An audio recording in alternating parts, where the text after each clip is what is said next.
Say what's cracking, YouTube? It's your boy 16 to life, and I'm back like I'm on a parole violation. Yard down! Now, for those of y'all that's new to my page, in 1994, I got arrested. I was eventually sentenced to 16 years plus life, and I served 24 years straight in the California prison system. During those times, I accumulated some good stories. I'm going to drop one on y'all today. If you like the story, be sure to hit that like button, leave a comment, subscribe, and most importantly, hit that notification bell. Also, like I told y'all, I rap. Do not get it twisted. Go to my YouTube playlist, go down to gas stations, and my music is there. I also got a song called Never Gave Me Therapy. It's on all streaming sites. I got a video for that on my page. Check it out. You definitely will be pleasantly surprised. Now let's hop into this story right here. So, this story takes place around 2013, 2015, somewhere around there, at a prison by the name of CMC East. Now, CMC East is a level 3 medium security prison. Now, I did a story earlier telling y'all about this particular prison right here. The Sureños, the Northerners, and the whites do not program at this prison, right? They have created a policy amongst themselves where they don't program at this prison.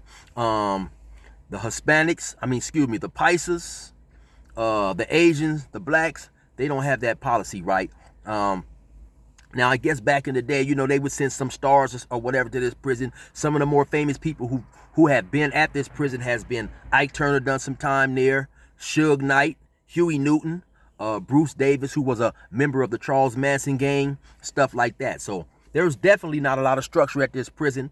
No paperwork checking or whatever. And maybe for that reason and others, those organizations have chose not to program at that prison. So what happens is, or what's supposed to happen is, when a Sureño gets to that prison, they put everybody in what's known as a reception cell. They put you in a reception cell.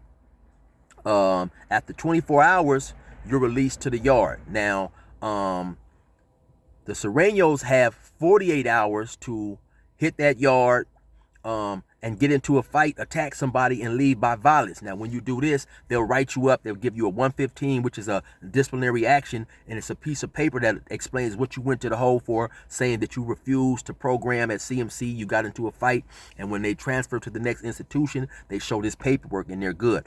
I did a more in-depth story about that whole situation. It's called No Sureños Allowed. Be sure to check that out. I'll leave a link in the description, right?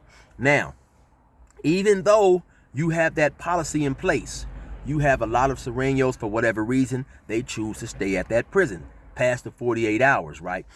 Some may consider, going home is more important. Some may be tired of the politics. Who knows? But for whatever reason, you always have many of them who choose to stay, right? Now, when they choose to stay, sometimes they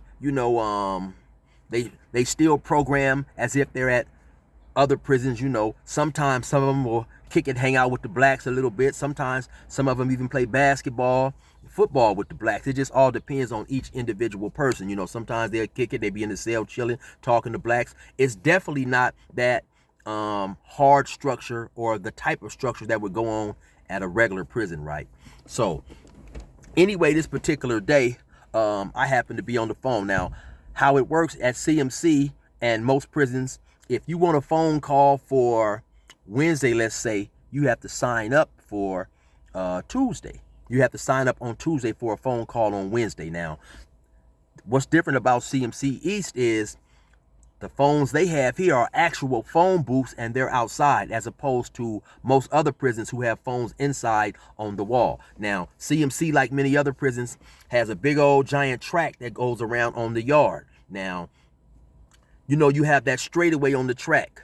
And now, right as the track started to curve, that's where the phones happen to be, down up under a gun tower. And so this particular day, I'm on the phone. Now, when I would get on the phone, I turn my back towards the yard, or I turn my back towards the wall, and so I'd be facing the yard so I could see what's going on. The phone calls are 15 minutes, so I'm on the phone, I'm talking. Now, as I'm looking up, I see it's like two black dudes talking to a southerner dude. Now, the black dudes appear to be about 5'8", 5'9", regular build, 160, 170, somewhere around there, kind of thin. Now, this particular Sureño He happened to be bigger than most, right? He was probably about 5'9", big barrel-chested dude, maybe about 215, 220. You could definitely tell that he worked out, looked like he had got a little chunky, but you could definitely tell that he worked out, right? And so they're up there talking. They appear to be having just a regular conversation. So now, as I'm getting ready to get off the phone, I'm hanging the phone up and I'm starting to walk. They're actually talking right in front of a building, right? A building that houses the convicts. Now, in order to get in this particular building, they have like a porch in front of it, which it has 3 or 4 steps that leads up to this porch. Then you have like a big old doorway, maybe 9 or 10 feet glass doorway, and on the side of each doorway it's an entrance, maybe about 4 to 5 feet, where convicts can go in and out of the building. Now, when you walk inside that building, there is a podium, and 2 COs sit at that podium, manning. They man the building, because on each side of the building it's a hallway, and the hallway's like a long dormitory, and that's where the convict cells are. And so anyway, they're sitting right there. They're talking. They can look out at the yard periodically, so on and so forth. So they're having this discussion, the 2 black dudes and the Hispanic, a little in front of that porch, to the left a little bit, but you can still kind of look out there and see. Now, as I'm starting to get off the phone and walk and head up that way, all of a sudden I see one of the black dudes fire on the Hispanic dude, the Southerner. Bing, boom. Now the Southerner dude, he started getting back off. They squabbing. Boom, bop, beep, boom, beep, boom, bing, boom, boom. They doing their stuff, right? Now, the Southerner dude, he's like I say, he fighting 2 black dudes. Now suddenly, all of a sudden, the black dudes just they just take off and start running. So now the Southerner, he starts chasing one of the black dudes. Now you can tell this dude is mad, he's upset. So now, as he's chasing one of the black dudes, I would say maybe about 10 to 15 feet up and off on this little area that we would call the alley, you had a table. You had a metal table. Well, actually, they had a lot of metal tables all on the yard. They were cemented to the ground, metal tabletop, and they had these little metal chairs that extended from the bottom of the table, where you can play cards, dominoes, chess, whatever. You had 4 black dudes from the Bay Area sitting there playing pinochle. Now, when I say the Bay Area, I mean up north, like Oakland, San Francisco, that area up there. They were sitting there playing cards. Now, it happened to be one black dude from the Bay by the name of Jeff. Jeff was maybe about 5'8", slender build, wore glasses, and Jeff walked with a cane. So he had a problem with his leg, and so the medical department had issued him a cane. So they're all sitting there playing pinochle. So now, when this fight breaks off, when this fight breaks out, and the dude takes off running, and the SA dude starts chasing him, he can't catch the dude that he's chasing. So all of a sudden, he veers off to the right and just runs over to this table where these dudes from Oakland are playing cards. Now, I don't know if initially when he got into the fight, if the dudes that he was fighting was from Oakland or whatever, because like I said also too, sometimes I digress. There is not as much structure with the SAs when they're at this prison. So, they'll deal with blacks, some of them do business with blacks or whatever. I never knew what the fight was actually about. But anyway, once they started fighting, boop, bop, beep, boop, bop, bop, the black dudes, they got up out of there. I guess the SA was too much for them. They tore ass up out of there. And like I said, it was 2 of them. They just ran, So the SA is running after him. He veers off to the right, and he rushes the table where the dudes are playing poker at. So he just run over there and start firing on the dudes sitting down. Boom, bop, boom, bop. So they jump up and just take off running. All 4 of them. They jump up, take off. Pew, they tear ass. The dude, Jeff, is there playing cards also. This dude get up. Now, at that point in time, I guess them lefts and rights was coming close to his chinny chin. And he said, the hell with this cane. I'm going to walk on my own. It's a miracle. I've been cured. Pew. So Jeff fly up out of there. So the SA dude pick up the cane that Jeff left sitting right there on the table or whatever, and he rush with a black dude. He run up on him and smack him with the cane, like bow, hit the black dude with the cane. Pew, the black dude, he tear ass, he get up out of there. Now the SA dude got the cane. He looking around like he's just trying to indiscriminately attack any black dudes, because like I said, I don't think that those dudes sitting at the table had anything to do with that fight.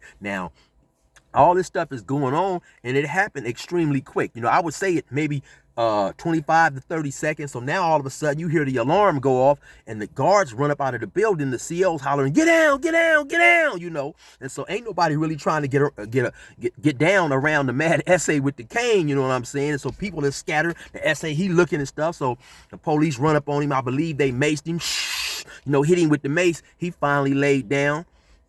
They handcuffed him. They handcuffed a couple of black dudes in the area, I'm assuming, who they may have seen during the fighting. Because like I said, when the initial fight happened, it's almost within eyesight of that podium. So they took them to the hole. I never seen them again. The next day, the next morning on the first unlock, the dudes from the Bay, they came out and they had a meeting on the bleachers. Maybe it was about, I don't know, maybe about 30 of them over there, however many it was of those guys on the yard, you know, they had a meeting. Now, due to the fact that I'm not from the Bay, I was not privy to what was being discussed, you know, but I would assume at some point they had to discuss how bad it looked for them to, you know, to get up and take off running. And I'm pretty sure that meeting had something to do about them tightening up their car, and something like that better not happen again, you know, because I guess they all was thinking about MC Hammer when the SA dude ran over there like, you can't touch this. And, you know, they all got up out of there, you know what I'm saying? And so they had their little meeting, 15, 20 minutes, then they dispersed, right? And so that just goes to show, though, you know, some dudes, you never want to underestimate a person, right? Because at the end of the day, men are men, right? Now, I'm not saying this is the mindset of some, but I'm sure, you know, you had some dudes there thinking, okay, well, man, these SAs that's supposed to be here, they ain't even no good, you know what I'm saying? So they soft, and we can do this, and we can do that. And that just goes to show that just because a person is in a certain position, you still have to realize that a man is a man, you know, and he didn't care about, you know, being outnumbered. He didn't care about getting into a situation, going to the hole, and then having to deal with coming from CMC. Or if he did care about it, he didn't care to the point where it stopped him from being a man. It stopped him from boop, bop, boop, bop, swinging that cane and doing his stuff, you know. So anyway, that's just a little bit of something that I learned in prison, that never underestimate anybody regardless of any situation, because at the end of the day, you still dealing with men, and everybody is in prison for a reason, right? So anyway, y'all already know what this is. It's your boy 16 to life. Resume normal program.